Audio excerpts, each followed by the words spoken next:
আসসালামু আলাইকুম। খেলা কমেন্ট্রিতে স্বাগতম। সাথে আছি আমি রাসেল মাস্টার। নতুন আরেকটি ভিডিও নিয়ে চলে আসলাম। বাংলাদেশ নারী দল এবং ইন্ডিয়ান নারী দলের মধ্যকার টি-20 সিরিজের প্রথম ম্যাচে সিলেট স্টেডিয়ামে বাংলাদেশের মেয়েরা ৪৪ রানে পরাজয় লাভ করেছে।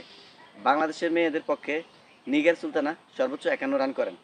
তো আমরা আসলে এই বাংলাদেশ ইন্ডিয়া প্রথমে টসে জিতে ব্যাট করতে নেমে তারা নির্ধারিত ২০ ওভারে ৭ উইকেটে ১৪৫ রান করেন। জবাবে ব্যাট করতে নেমে বাংলাদেশ ৮ উইকেটে ১০১ রান করেন। India wins by 44 runs. Nigar Sultana সর্বোচ্চ ৫১ রান করেন বাংলাদেশ দলের পক্ষে। এখন দেখে নেব কে ভালো বোলিং করেছেন। ইন্ডিয়া দলের পক্ষে দুরন্ত বল করেন রেণুকা, তিনি ৩ উইকেট নিয়েছিলেন। ইন্ডিয়ান দলের পক্ষে সর্বোচ্চ রান করেছিলেন শেফালি ভার্মা, তিনি ৩১ রান করেছিলেন। হরমনপ্রীতি তিনি ২২ রান করেছিলেন।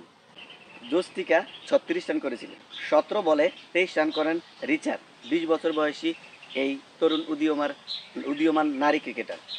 ৭ উইকেটে ইন্ডিয়ান মেয়েরা ১৪৫ রান করলেও জবাবে বাংলাদেশ নিগার সুলতানার অসাধারণ ব্যাটিং ৫১ রান করলেও ১০১ রানে থেমে যায় বাংলাদেশের এই প্রথম ম্যাচ।